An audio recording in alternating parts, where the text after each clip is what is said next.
Buenos días, soy Marix Aranguren. Continuando con el primer ciclo virtual de conferencias jurídicas internacionales, Uniacademia tiene el gusto de invitar a la doctora Elena Díaz Galán, quien disertará el tema El asilo diplomático, el amanecer o el ocaso de una institución jurídica. La doctora Elena Carolina Díaz, profesora de Derecho Internacional Público y Relaciones Internacionales de la Universidad Rey Juan Carlos de Madrid, España, coordinadora del grado en Relaciones Internacionales. Entre otros, destacan como ámbito de investigación la protección de los derechos humanos, el asilo diplomático y las organizaciones internacionales.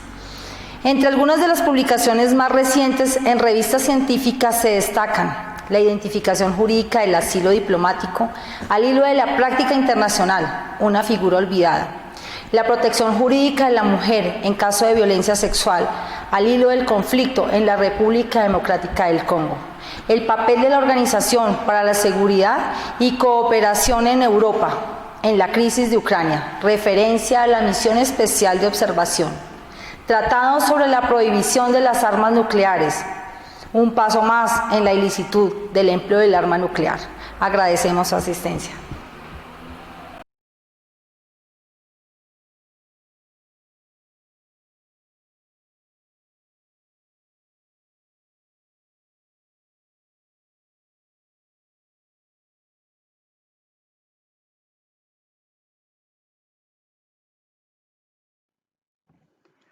Buenos días a todos, mi nombre es Elena y antes de nada me gustaría comenzar agradeciendo la invitación a Uniacademia y a Leyer y darle las gracias por dejarme participar en estas jornadas que, por lo que he podido ver hasta ahora, son realmente interesantes, muy provechosas, así que agradezco esta invitación, que para mí es un verdadero honor. Hoy me gustaría que analizásemos una cuestión muy controvertida, pero a la vez muy interesante.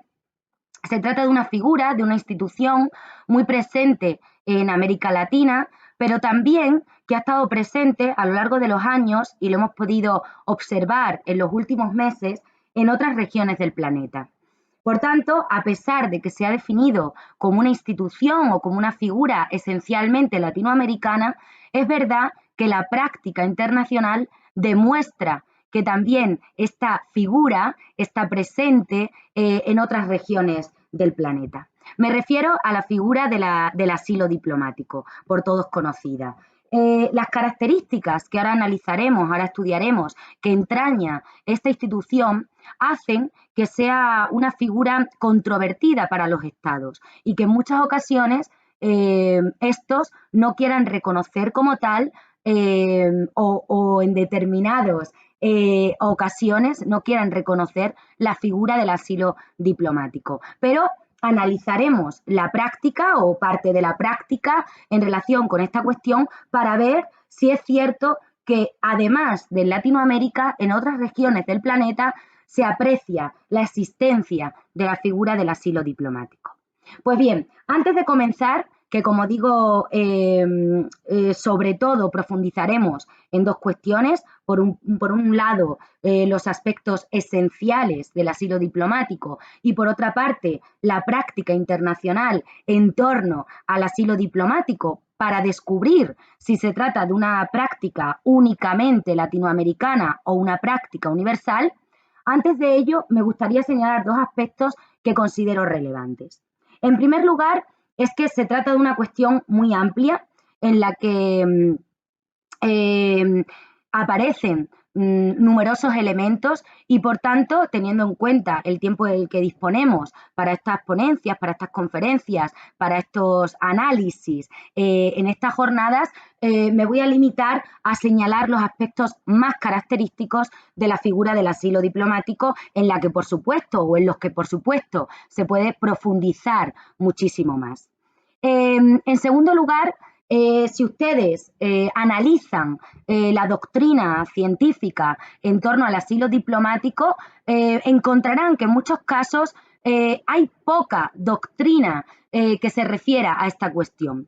En la mayoría de las situaciones o en la mayoría de los artículos científicos, de los trabajos en obras colectivas, en definitiva, de obras académicas, podemos decir, la referencia suele hacerse en torno al asilo territorial. Esto yo creo que demuestra lo que luego, ¿no?, vamos a analizar con mayor profundidad, y es que la figura del asilo diplomático, al mismo tiempo que es una figura muy controvertida para los estados por todas las cuestiones, ¿no?, sobre todo políticas, que implica, también es una figura en parte podemos decir olvidada por la comunidad internacional. La mayoría de los esfuerzos, aunque es cierto que también se ha regulado jurídicamente el asilo diplomático, pero la mayoría de los esfuerzos por parte de la comunidad internacional a lo largo de los siglos, podríamos decir, o de los años, han ido orientados a regular el asilo territorial, a debatir en torno al asilo territorial. Y esto ha hecho que el asilo diplomático también, como decíamos, por sus propias características, por sus propios elementos, haya quedado relegado a un segundo plano en el marco de los debates de la comunidad internacional. Dicho esto, vamos a tratar, por tanto, las dos cuestiones que señalaba al principio de esta intervención, que son los aspectos esenciales que caracterizan, que definen el asilo diplomático, y por otra parte señalaremos algunos ejemplos de la práctica en torno al asilo diplomático. Por supuesto, de Latinoamérica, porque es donde se ha asentado esta figura, incluso se ha regulado jurídicamente, pero también de otros estados diferentes a los latinoamericanos que en muchas ocasiones se niegan a reconocer la figura del asilo diplomático. En primer lugar, en relación con los aspectos esenciales del asilo diplomático, no podríamos, ¿no?, comenzar por otro que no fuese el marcado carácter político o la marcada naturaleza política que tiene el asilo diplomático. Esto, que a priori puede parecer pues algo lógico o incluso intuitivo, condiciona muchas ocasiones el reconocimiento del asilo diplomático o la regulación, mejor dicho, jurídica del asilo diplomático por parte de la comunidad internacional en su conjunto y por parte de determinados estados de la comunidad internacional.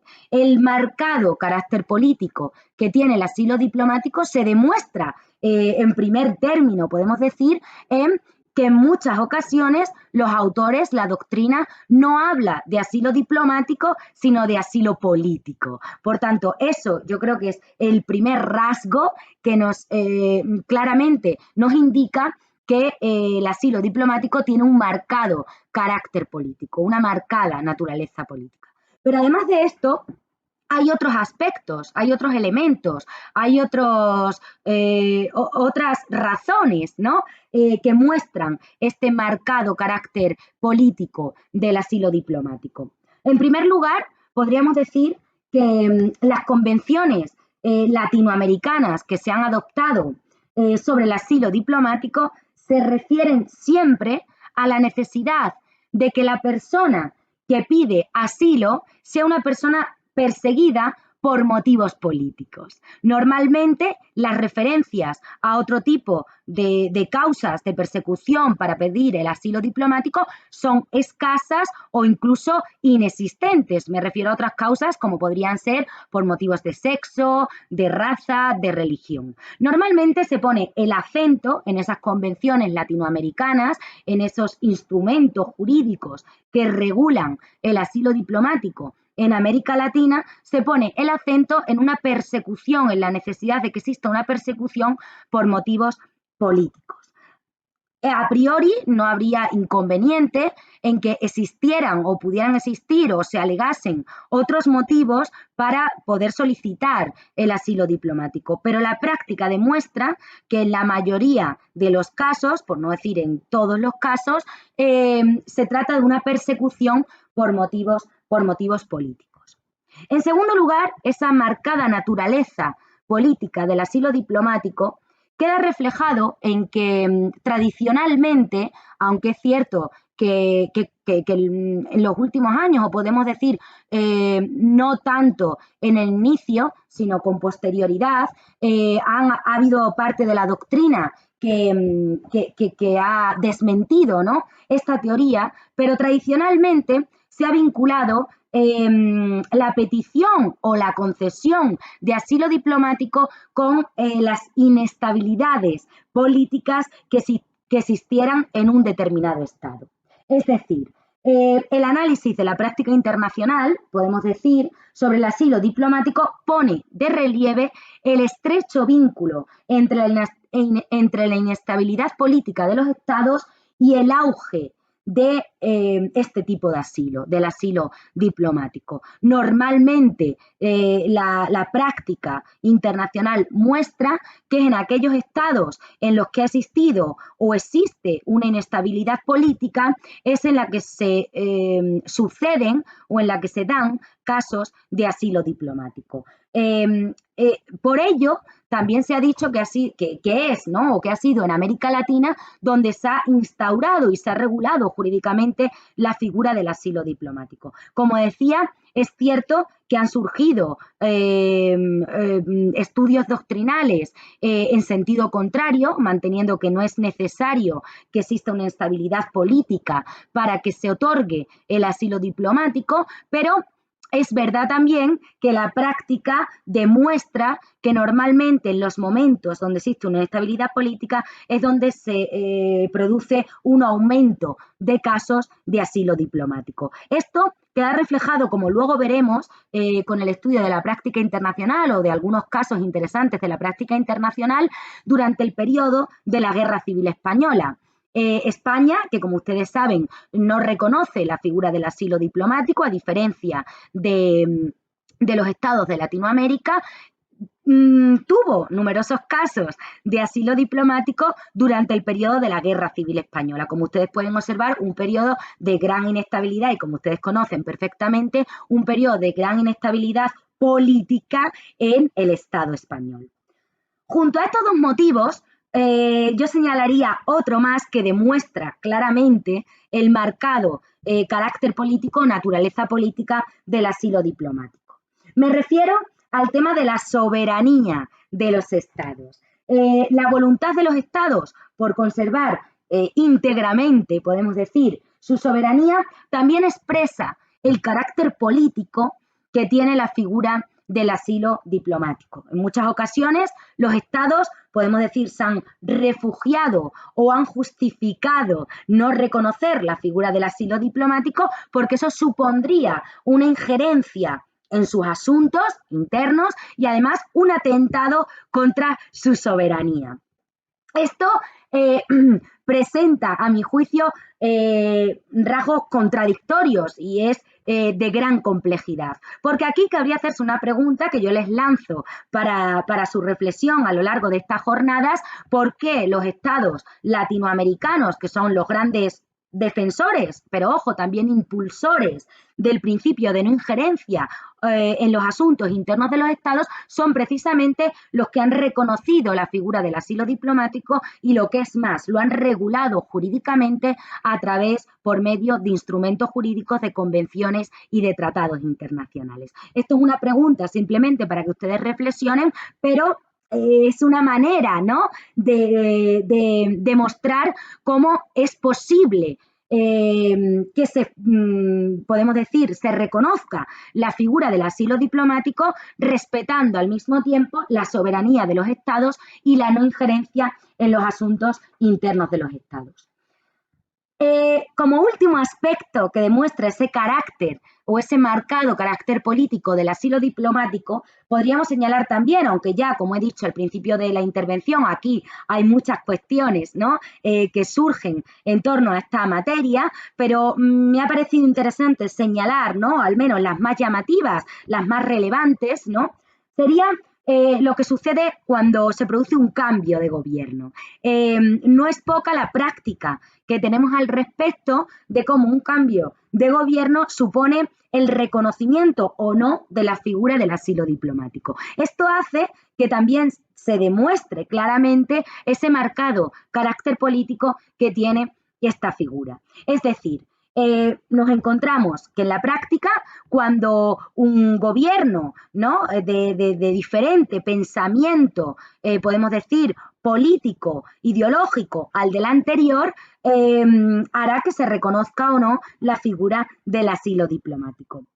Luego, si quieren, podemos mencionar algunos ejemplos, pero bueno, por seguir en la línea en la que hablábamos, teniendo en cuenta el ejemplo de la Guerra Civil Española, dependiendo del bando, ¿no?, o del gobierno que estuviera en posición de ganar o que estuviera ganando en ese momento, se reconocía o no la figura del asilo diplomático. Yo creo que esto demuestra también claramente ese marcado por carácter político que caracteriza al asilo diplomático.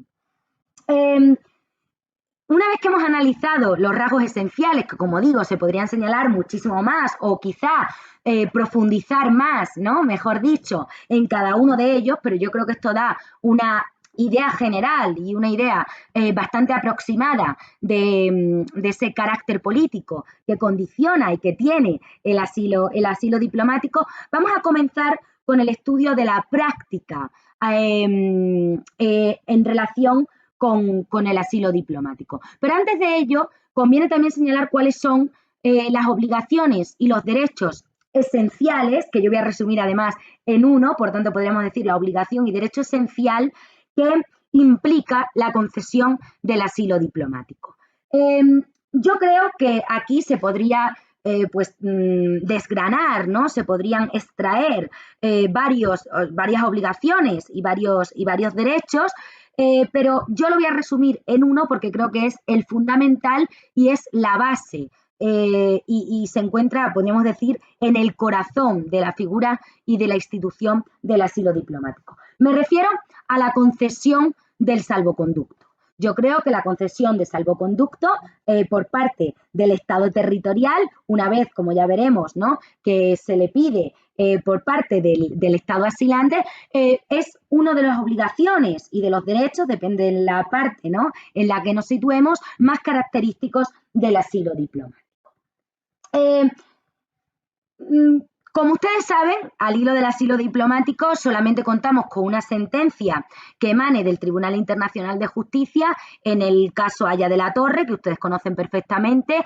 Es una sentencia que se podría coger o se podría analizar para aclarar algunas cuestiones relativas al asilo diplomático, pero es cierto que si nosotros, y ustedes lo habrán hecho, estoy segura, analizan esa sentencia en profundidad, se darán cuenta de que muchos aspectos no solamente no se esclarecen, sino que además oscurece más todavía la figura del asilo diplomático. Por ello, yo creo que aunque es importante tenerla en cuenta como un antecedente, ya que, como digo, es la única sentencia, ¿no?, sobre el asilo diplomático que provenga de una instancia de carácter universal, ¿no?, como es el Tribunal Internacional de Justicia, no es precisamente, ¿no?, podemos decir, la mejor sentencia para entender cómo funciona la figura y la institución del asilo diplomático también al hilo de la práctica internacional. Por tanto, como decía, a mi juicio, la obligación y derecho más relevante del asilo diplomático es la concesión de salvoconducto. Y esto es una obligación, podríamos decir, que tiene el Estado territorial tal y como aparece reconocido en el artículo 12 de la Convención de Caracas. Como dice el artículo 12, podríamos decir que otorgado el asilo, el artículo 12 de la Convención de Caracas, que es la última, ¿no?, convención que se adopta en materia de asilo diplomático, también hay una sobre asilo territorial, pero nosotros nos referimos ahora en la relativa al asilo diplomático. El artículo 12 de la Convención de Caracas dice así: otorgado el asilo, el Estado asilante puede pedir la salida del asilado para territorio extranjero y el Estado territorial está obligado a dar inmediatamente, salvo causa de fuerza mayor, las garantías necesarias a las que se refiere el artículo 5 y el correspondiente salvoconducto. Es decir, que una vez que se concede el asilo a la persona que solicita ese asilo, el Estado territorial, una vez que se le haya solicitado por el Estado asilante, está obligado a conceder el salvoconducto. Yo creo que esa es la obligación principal que emana del asilo diplomático para el Estado territorial y el derecho fundamental que se reconoce al asilado al que se le ha otorgado por parte de la embajada, ¿no?, de la legación, el asilo.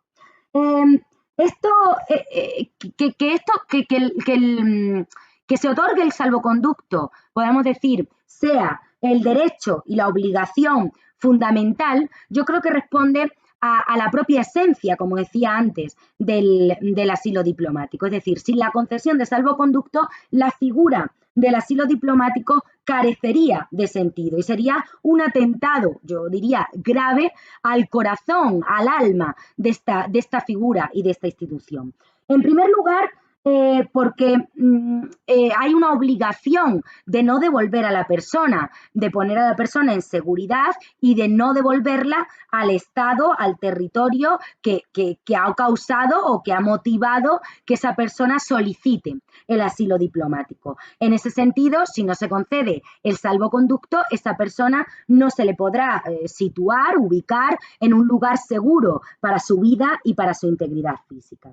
Pero además, podemos decir que precisamente esa garantía de proteger la vida y la integridad física es uno de los rasgos esenciales que componen el asilo diplomático. Sin la posibilidad de no devolver a la persona y además de ponerla en un lugar seguro, no estaríamos garantizando la vida y la integridad física. Esto es muy interesante desde el momento en el que los últimos estudios, ¿no?, que se han desarrollado sobre el asilo diplomático no centran tanto la atención en las obligaciones y los derechos propiamente dichos, como puede ser el salvoconducto o incluso esos elementos que mencionábamos antes, sino en el vínculo que podría existir entre asilo diplomático y derechos humanos. Yo creo que esa es la tendencia actual que todavía no se ha consolidado, todavía no ha cristalizado, a mi juicio, en la comunidad internacional, pero es el camino, la tendencia actual que existe en este momento. Luego nos referiremos a esta cuestión, pero podemos decir, el interés ahora, el foco ahora está en si se debe o no considerar, o si deberemos o no considerar el asilo diplomático como un derecho humano. Esto tendría consecuencias enormes para la comunidad internacional, desde el momento en que ya no sería quizás una institución esencialmente latinoamericana, o mejor dicho, hay otros estados diferentes a los latinoamericanos que no se podrían resistir a regular o reconocer al menos el asilo diplomático como una figura o una práctica universal. Por tanto, esa es la línea actual y yo creo que guarda mucha relación con esa protección de la vida y de la integridad física que implica poner a salvo a la persona a la que se le ha concedido el asilo diplomático a través precisamente de ese salvoconducto. Además, el salvoconducto y también para garantizar esa protección de la vida y de la integridad física conlleva o responde a que es imposible mantener a una persona aislada o podemos decir en un lugar de manera eterna, ¿no? Es decir, sin límite de tiempo. No se puede mantener a una persona en una legación por tiempo indefinido. Esto responde también a esa protección de la vida y de la integridad física. Eso afectaría no solamente, yo diría, la integridad física, sino sobre todo a su integridad psicológica, ¿no? Es decir, es muy complicado. En definitiva, la temporalidad que entraña el asilo diplomático como un rasgo esencial de esta figura y además el respeto de los derechos humanos hacen que la concesión de salvoconducto sea una cuestión básica, una obligación del Estado territorial esencial en la figura del asilo diplomático. Dicho esto, vamos a pasar ahora a analizar a grandes rasgos, porque si no, estaríamos aquí, ¿no? Pues hasta mañana por la mañana o incluso más de la gran práctica, ¿no? De asilo diplomático que podemos encontrar, sobre todo en Latinoamérica, pero también en otros estados diferentes a los latinoamericanos. Vamos a señalar la práctica, ¿no? Del asilo diplomático, como digo, no solo en Latinoamérica, sino también en otros estados diferentes a los latinoamericanos. Y en este sentido nos vamos a centrar en dos estados porque a mí me parece, ¿no?, que es donde, además de porque es donde más práctica ha asistido al respecto, porque son dos ejemplos interesantes de quizá, ¿no?, cómo se está practicando, cómo se está ejerciendo la figura del asilo diplomático, aunque estos estados, y eso debemos tenerlo claro, presente y no equivocarnos, hasta ahora, y si no me equivoco, hasta donde yo sé, no han reconocido la figura del asilo diplomático. Me refiero al caso español, sobre todo durante el periodo de la Guerra Civil Española. Yo creo que es un periodo histórico, ¿no?, doloroso, pero interesante al mismo tiempo desde el punto de vista académico del estudio, también para el asilo diplomático, y al caso de Estados Unidos, que como ustedes saben ha sido un ferviente, ¿no?, opositor del asilo diplomático, lo ha demostrado en las líneas, ¿no?, de su política exterior, y también pues no siendo parte, no ratificando los instrumentos jurídicos sobre asilo diplomático que han sido adoptados por parte de los estados latinoamericanos. Ahora bien, a pesar de este ferviente, podemos decir, rechazo a la figura del asilo diplomático, la pregunta que conviene, yo creo, hacernos ahora, para también que ustedes puedan reflexionar, ¿no?, a lo largo de estas jornadas, es si Estados Unidos ejerce o no en la práctica, tiene una práctica, podemos decir, entre comillas, suficientemente asentada de asilo diplomático. En relación con los estados latinoamericanos, nadie pone en duda que todos, o prácticamente todos, o en las legaciones de todos ellos, ¿no?, ha habido casos, o prácticamente todos, de asilo diplomático, y además, yo creo que esto es lo esencial, ¿no?, desde el punto de vista jurídico, han regulado esta institución a través de instrumentos jurídicos vinculantes para los estados que son parte.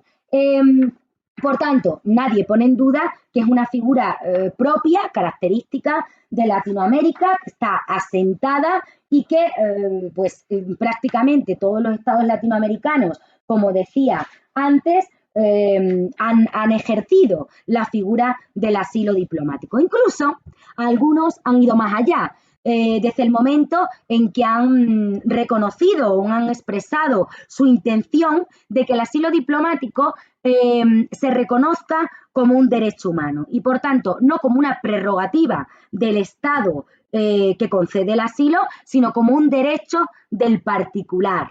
Esto, hasta el momento, y por lo que yo sé, todavía no ha triunfado, pero es cierto que algunos estados latinoamericanos ya han tratado esta cuestión. Uno de los más, podemos decir, combativos en este sentido ha sido Uruguay, que en varias ocasiones ha propuesto que el asilo diplomático no se considere como una facultad del Estado, sino como un derecho del individuo. Ha hecho incluso reservas a algunos tratados en relación con esta cuestión. Si quieren, luego profundizamos un poco más cuando hablemos del vínculo entre el asilo diplomático y los derechos humanos. Pero volviendo a la práctica latinoamericana en materia de asilo diplomático, como digo, los casos son pues casi innumerables, ¿no?, incontables. Nosotros vamos a señalar algunos, pero también pues se ha regulado jurídicamente esta figura. Ahora veremos algunos motivos que pueden explicar, y que yo estoy segura que ustedes conocerán mejor que yo, pero algunos motivos que pueden explicar por qué ha sido en Latinoamérica donde se ha sentado la figura del asilo diplomático. Ya hemos hecho mención a esto al principio de la intervención, pero bueno, ¿Por qué ha sido una figura que ha calado en la región latinoamericana y, sin embargo, el resto de los estados pues son reticentes todavía a reconocerla? Pero antes de ello, señalar simplemente, porque no tenemos tiempo para profundizar en los aspectos que definen cada uno de estos instrumentos jurídicos, pero señalar al menos cuáles son los instrumentos jurídicos en el marco latinoamericano que han regulado la figura, o mejor dicho, la institución del asilo diplomático. Bueno, uno de los primeros tratados fue el Tratado de Derecho Penal Internacional de Montevideo, que se adoptó en 1889. Fíjense ustedes, desde 1889, el siglo XIX, finales del siglo XIX, los estados latinoamericanos ya se preocupaban no solamente por practicar el asilo diplomático, defenderlo en su política exterior, como decíamos antes, algunos gobiernos más que otros, porque eso es un rasgo del asilo diplomático, ¿no? Por su naturaleza política, pero desde el siglo XIX los estados latinoamericanos han querido también regular en parte la figura del asilo diplomático. Es cierto que la regulación que se hacía de esta institución en 1889 no es la misma que se hacía o que se ha hecho en 1954 con la Convención de Caracas, pero esto nos muestra cómo ha habido un interés que data, ¿no?, de largo por parte de los estados latinoamericanos en regular jurídicamente la figura del asilo diplomático. Después de este Tratado de Derecho Penal Internacional de Montevideo, que podemos decir supone el inicio de una larga tradición jurídica de la región en la materia de asilo, este acuerdo se complementaría, por supuesto, con la Convención sobre Asilo adoptada en La Habana en 1928 y también con las convenciones sobre asilo y refugio político de Montevideo de 1933 y de 1939. Por supuesto, no podemos dejar de mencionar como último logro en regulación jurídica en materia de asilo diplomático la Convención sobre Asilo Diplomático de Caracas de 1954. Todo esto demuestra que, como decíamos anteriormente, existe una larga tradición de asilo, de regular, jurídicamente el asilo en Latinoamérica, que también queda demostrado, por supuesto, en la práctica. Los motivos que hacen o que podemos decir, ¿no?, llevan a los estados latinoamericanos a practicar pues con cierta frecuencia y regular jurídicamente esta figura, pues son muchos, lógicamente, ¿no? Pero la doctrina ha señalado sobre todo un aspecto, ¿no?, que también está estrictamente vinculado con esa naturaleza política del asilo diplomático. Nos referimos a las convulsiones políticas y ya lo manteníamos, ¿no?, al principio de esta intervención. Las convulsiones políticas, que siempre ha estado muy presente, ¿no?, en los estados latinoamericanos, han hecho que sea una figura que se asiente en esta región del planeta, ¿no?, en Latinoamérica. Es cierto que, como decíamos antes, pues se ha demostrado, ¿no?, en los últimos años con algunos casos que no necesariamente tienen que existir convulsiones políticas en el territorio de un Estado para que surja la figura del asilo diplomático. Pero es cierto que la práctica demuestra que ha sido en Latinoamérica donde se ha sentado esta figura y donde ha habido una mayor, podemos decir, concienciación para regularla por el hecho de que ha sido una región convulsa desde el punto de vista político. Esto pues ha hecho, ¿no?, que los estados latinoamericanos no solamente la practiquen, sino que estén habituados, ¿no?, con la práctica del asilo diplomático y además se hayan decidido a regularla jurídicamente. En relación con la práctica, como decía antes, los casos son pues innumerables, ¿no? Yo diría que embajadas prácticamente de todos los estados latinoamericanos y en prácticamente todo el territorio de todos los estados latinoamericanos encontramos casos de asilo diplomático. Vamos a mencionar simplemente algunos porque, como digo, no tendríamos tiempo, ¿no?, para hablar de todos y además en profundidad, pero para demostrar, ¿no?, que es una práctica pues bastante común. Aquí encontramos un asunto ya antiguo, podríamos decir, luego ya señalaremos algunos más actuales, pero como asuntos más antiguos podríamos señalar, y también pues más característicos, ¿no?, que todos tenemos en mente, el asunto Betancourt, por ejemplo, el expresidente venezolano al que Colombia le concede el asilo diplomático en su embajada en Caracas. También la Embajada de Colombia ha concedido asilo, ¿no?, a otros, normalmente políticos, líderes políticos, ¿no?, personajes conocidos desde el punto de vista político, como por ejemplo Alan García en 1992 en su embajada en Lima, o también al alfugaz, podemos decir, presidente venezolano Pedro Carmona en su legación de Caracas en el año 2002, si no recuerdo mal. Por tanto, Colombia, ¿no?, tiene una tradición importante de asilo. También lo tiene Argentina, por ejemplo. A pesar de que Argentina haya ratificado únicamente el Tratado de 1889, si no me equivoco, y la Convención de 1939, se ha visto envuelta en numerosos casos de asilo diplomático. Por ejemplo, el caso de Héctor Cámpora, que todos ustedes conocerán, permaneció durante 3 años en la Embajada Mexicana de Buenos Aires. También Juan Manuel Abad Medina, que pasó en la misma embajada 6 años. Figura del asilo diplomático, la práctica del asilo diplomático en América Latina.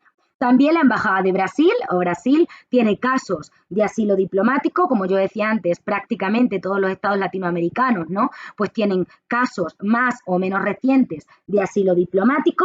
Brasil concedería asilo al opositor Roger Pinto en su legación de la paz, y también al conocido Manuel Zelaya en su embajada de Tegucigalpa. En los últimos años podríamos señalar algunos otros casos, como por ejemplo el del presidente de Ecuador, Lucio Gutiérrez Borbúa, al que se le concedería también asilo, ¿no?, en el 2003, si no recuerdo mal, o a otro presidente también de Ecuador, Gustavo Noboa. Esta larga tradición de asilo diplomático con el que cuenta América Latina, en el que hay muchísimos más casos, ¿no?, que son interesantísimos, y además yo les motivo, ¿no?, a que los analicen y los estudien, ha hecho, yo creo, o a mi juicio, fortalecer incluso la figura del asilo diplomático en América Latina. Es una institución asentada, completamente asentada, regulada jurídicamente, y que se ha fortalecido. Se ha fortalecido también porque los estados latinoamericanos se basan, yo diría, en 2 principios, que son 2 principios muy americanos o latinoamericanos, y que se ponen de manifiesto en el ejercicio del asilo diplomático también. Me refiero, por un lado, al principio de solidaridad y, por otro lado, al principio de buena fe. En relación con el principio de solidaridad, como ustedes saben, es un principio que encuentra sus orígenes en América, ¿no?, y yo me atrevería a decir en Latinoamérica, o en el marco de los estados latinoamericanos. Ese principio de solidaridad condiciona esa concesión de asilo diplomático y ese reconocimiento de asilo diplomático unido al principio de buena fe. Es decir, normalmente no se han sucedido malas relaciones o ruptura en las relaciones diplomáticas de los estados latinoamericanos por la concesión de asilo. ¿Por qué? Porque normalmente se entiende que estos estados están actuando bajo el principio de buena fe. Es decir, que están observando que realmente se cumplen los elementos, las condiciones, los requisitos para conceder el asilo, y en ese caso se concedería. Si no se cumplieran esas condiciones, los estados latinoamericanos depositan en los demás estados latinoamericanos esa fe, o esa buena fe de que no van a actuar, ¿no?, contrario o contradiciendo las normas reconocidas en los tratados o los requisitos para conceder el asilo diplomático. Bueno, hemos visto como hace relativamente poco se rechazaba, ¿no?, el asilo diplomático de Alan García, si no me equivoco, precisamente porque se entendía que no cumplía, ¿no?, con los requisitos para conceder ese asilo diplomático. Por tanto, yo creo que los estados latinoamericanos o la larga tradición con la que cuentan en asilo diplomático ha hecho que se fortalezca esta institución, porque se ha demostrado que efectivamente se actúa en la mayoría de los casos, en todos los casos, con buena fe y bajo el principio de la solidaridad. Pero no solamente en Latinoamérica, y la práctica así lo demuestra, aparece o está presente la figura del asilo diplomático. Me refiero a algunos supuestos, algunos de ellos llamativos, que se presentan en otros estados diferentes a los latinoamericanos, o podríamos decir en legaciones que no son latinoamericanas. Aquí vamos a centrarnos, como decía al principio o hace un rato, en el caso de Estados Unidos y de España. Pero antes de ver, ¿no?, algunos asuntos de la práctica en estos estados o en los que están involucrados de un modo u otro estos estados, sería conveniente señalar 3 cuestiones que tenemos que tener muy presentes, aunque yo las he ido mencionando, he ido haciendo referencia a ellos a lo largo de esta intervención. En primer lugar, es que, aparte de los estados latinoamericanos, el resto de los estados que conforman la comunidad internacional no reconocen la figura del asilo diplomático, y ni que decir tienen que no la regulan, ¿no?, jurídicamente. Por tanto, salvo los estados latinoamericanos, el resto de los estados no reconocen la figura del asilo diplomático. Ahora bien, la pregunta que aquí se plantea es si, aunque no reconozcan la figura del asilo diplomático, ejercen de facto el asilo diplomático. Pues bien, la mayoría de estos estados, podemos decir, estados distintos a los estados latinoamericanos, incluyendo así a todos los estados de la comunidad internacional, salvo a los latinoamericanos, hablan de protección humanitaria. Es decir, la mayoría de los casos que se podrían interpretar como casos de asilo diplomático, ellos, a mi juicio, basándose en una cuestión esencialmente o meramente semántica, hablan de protección humanitaria.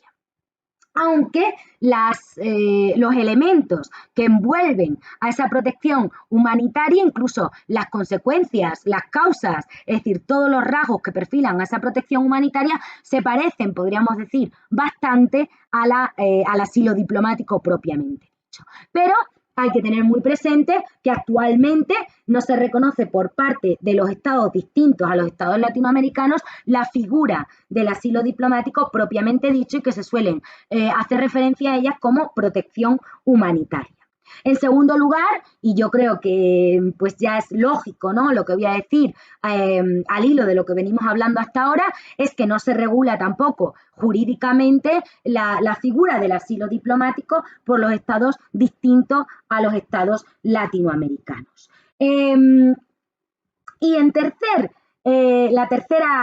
elemento que me gustaría señalar antes de hablar de algunos casos de la práctica es que aquí ha habido un debate, podríamos decir, en torno a si hablamos de asilo diplomático cuando se ha concedido en el territorio de un estado, por ejemplo, latinoamericano, o más bien tenemos en cuenta la bandera de la legación en la que se conceda ese asilo diplomático. Es decir, algunos estados diferentes a los estados latinoamericanos han sostenido que ellos no están ejerciendo un verdadero asilo diplomático porque se está llevando a cabo, se está concediendo el asilo diplomático en el territorio de un estado que sí reconoce y regula jurídicamente la figura del asilo diplomático, es decir, en el territorio de un estado latinoamericano.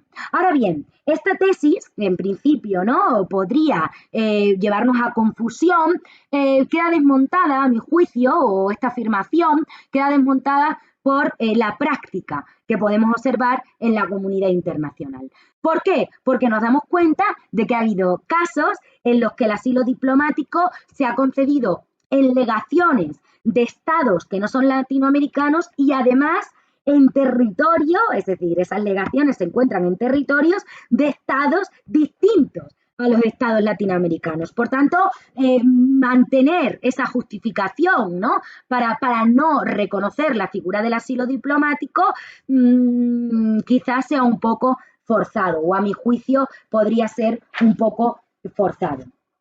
En relación con los casos, vamos a ver primero el supuesto de Estados Unidos y después la situación de España porque es, como decía antes, muy relevante y muy ilustrativa de que al menos en algún momento la figura del asilo diplomático pues estuvo, fue reconocida o podemos decir tácitamente, implícitamente reconocida en España. En el caso de Estados Unidos, es cierto que en territorio latinoamericano se podría entender, ¿no?, que reconoce o que según su tesis, ¿no?, se podría ejercer asilo diplomático sin necesidad de que Estados Unidos fuera parte de los tratados y reconociera esta figura, pero además, como ustedes conocerán, ¿no?, pues hay otros casos muy llamativos, como es el caso, por ejemplo, del cardenal Minczewski, que estuvo nada más y nada menos que durante 14 años en la embajada norteamericana de Estados Unidos en Budapest, o por ejemplo el caso más reciente, porque el del cardenal Minczewski es un poco antiguo, ¿no?, ya ha pasado un tiempo, pero más reciente, por si queremos encontrar supuestos recientes de la práctica de asilo diplomático / protección humanitaria por parte de Estados Unidos, podemos mencionar el asunto de Chen Guochen en la legación de Estados Unidos en Pekín en el año, si no recuerdo mal, 2012. Estos dos ejemplos, además, ¿no?, de otros casos, de otra práctica que tiene Estados Unidos de asilo diplomático en legaciones de Estado en territorio latinoamericano, yo creo que demuestran que no necesariamente, ¿no?, en esos estados donde la legación norteamericana ha concedido el asilo diplomático existe un vínculo con el asilo diplomático. Es decir, Budapest, hasta donde yo sé, igual que Pekín, ¿no?, pues nunca han reconocido la figura del asilo diplomático, ni siquiera la han regulado jurídicamente, o mucho menos la han regulado jurídicamente. Por tanto, a lo que me refiero es que esa teoría de vincular el ejercicio del asilo diplomático solamente en los territorios de los estados que reconocen la institución del asilo diplomático, pues entraña muchas complejidades y no creo que sea lo suficientemente sólida para mantener que un Estado no está ejerciendo el asilo diplomático, aunque sea bajo la figura de la protección humanitaria. Junto a estos supuestos, que se podrían señalar, como digo, más, por ejemplo, si quieren, les digo otro caso en los que no se aprecia ese vínculo, ¿no?, de territorialidad, si quieren llamarlo así, que mencionábamos antes, el del presidente de Burundi, ¿no?, en 1996, al que se le concede asilo diplomático en la Embajada de Estados Unidos en Bujumbura, la antigua capital de Burundi, como ustedes saben. Bien, en Burundi, ¿no?, hay una podemos decir tradición de asilo diplomático, pues no, es muy forzado, yo creo, sostener esa tesis. En relación con el caso español, la cosa podríamos decir que se complica todavía más. Se complica todavía más porque durante un periodo muy concreto, es cierto que convulso también de la historia de España, pues observamos numerosos casos de asilo diplomático, es más, en prácticamente embajadas de todas partes del mundo. No solamente las embajadas latinoamericanas, sino también de otras embajadas americanas y europeas. Por tanto, yo creo que este es un supuesto todavía más comprometido o más, podemos decir, intrigante o más complejo que el anterior. ¿Por qué? Pues solamente les voy a señalar algunos pasajes, ¿no?, o algunas tesis sostenidas por parte de la doctrina Y vamos a ver algunos ejemplos también de cómo fue una práctica muy asentada en España durante, como digo, sobre todo la época de la Guerra Civil Española.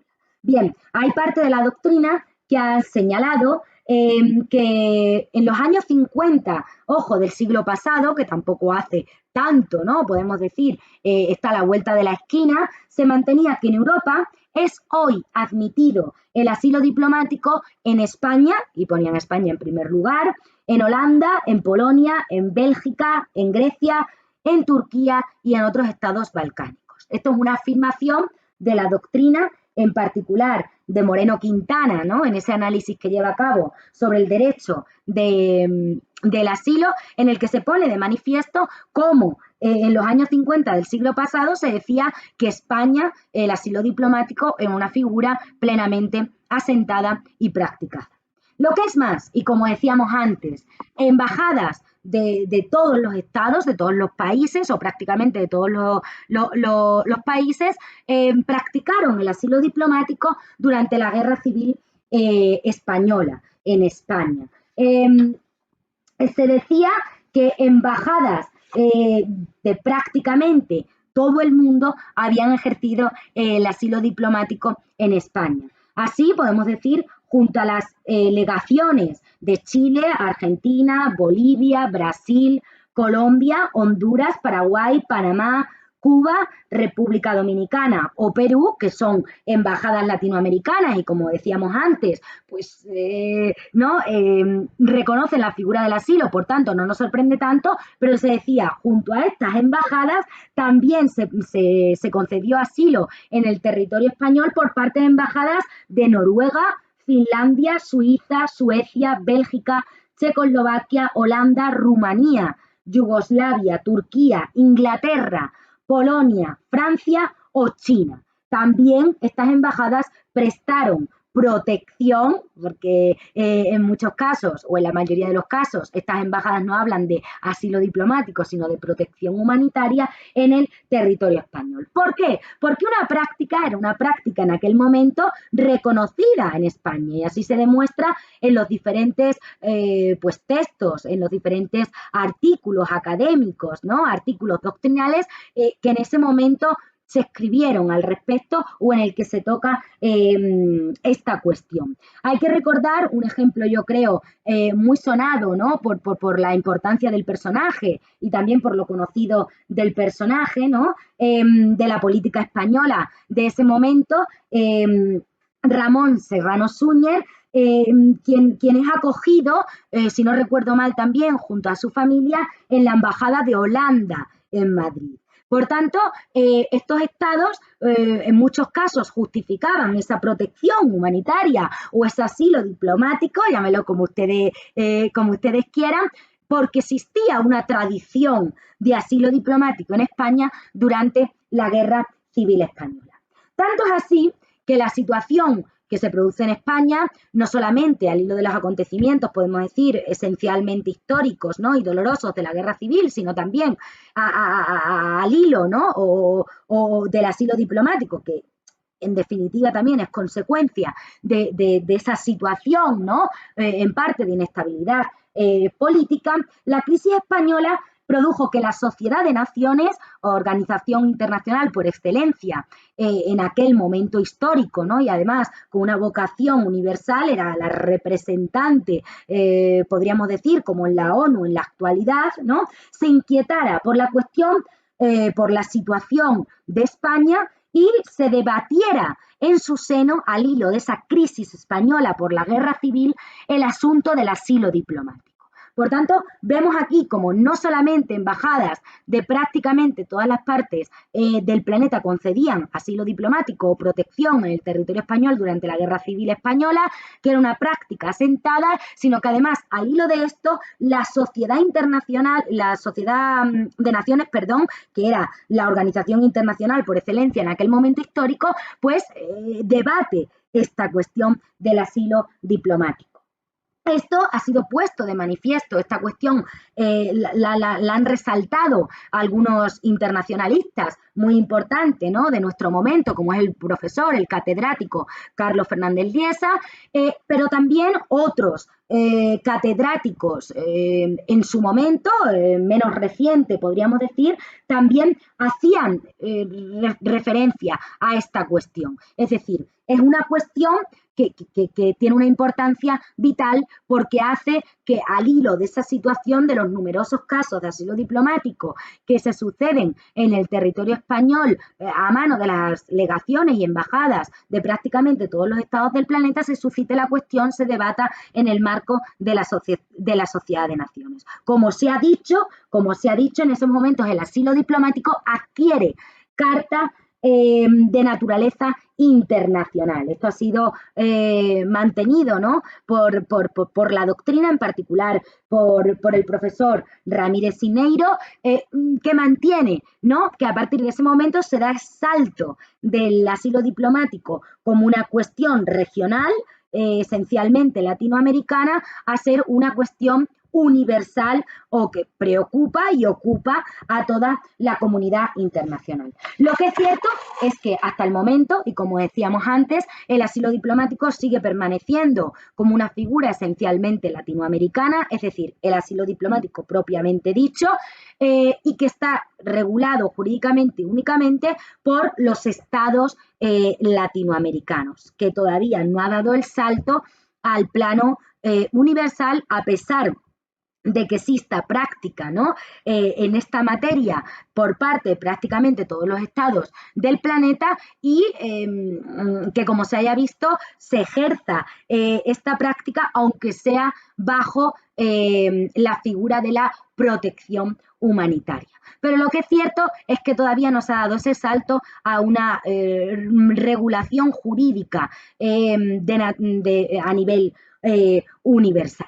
En cualquier caso, en la actualidad, la tendencia es si se reconoce o no el asilo diplomático como un derecho humano. En el caso de que eso se haga efectivo en los años venideros, podríamos decir que quizás sería más sencillo para el resto de los estados reconocer y regular la figura del asilo diplomático propiamente dicho, sin necesidad, ¿no?, de denominar esta figura bajo otros conceptos, ¿no?, aunque sea tenga los mismos elementos que el asilo diplomático, podríamos decir.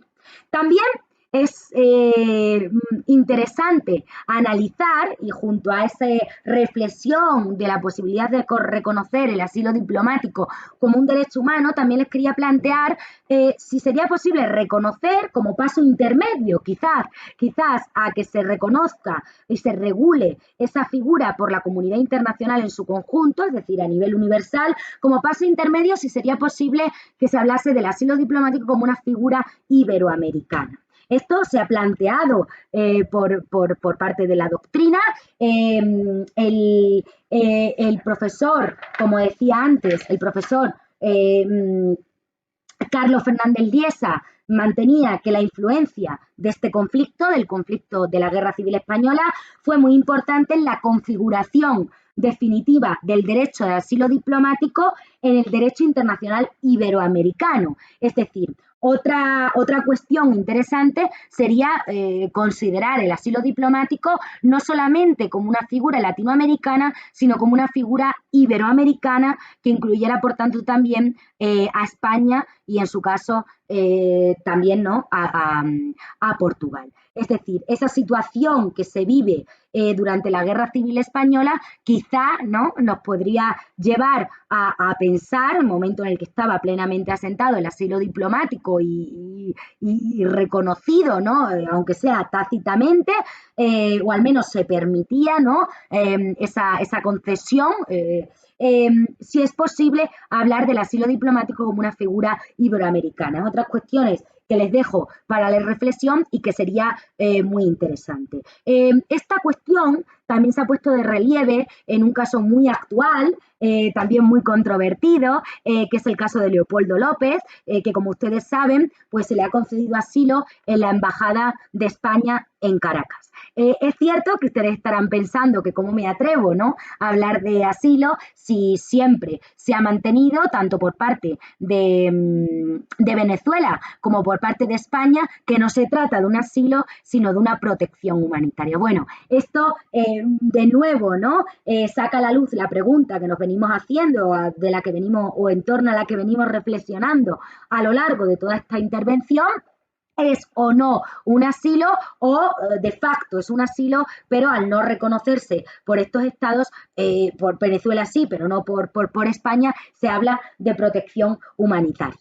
En cualquier caso, España también tiene otros, podemos decir, asuntos interesantes en este sentido, como por ejemplo, no podríamos dejar de mencionar, sin acabar esta intervención, la del sargento Micó, ¿no?, que se le concede asilo en la Embajada de España en Guinea Ecuatorial, en Malabo, si no recuerdo mal. Es decir, hay una tradición de asilo en Guinea Ecuatorial. Esas son las preguntas que yo quiero que ustedes reflexionen al respecto para saber si efectivamente podemos hablar de una práctica esencialmente latinoamericana o únicamente latinoamericana, una práctica iberoamericana, y si se podría dar el salto, quizá con el reconocimiento del asilo diplomático como un derecho humano, hacia una práctica universal.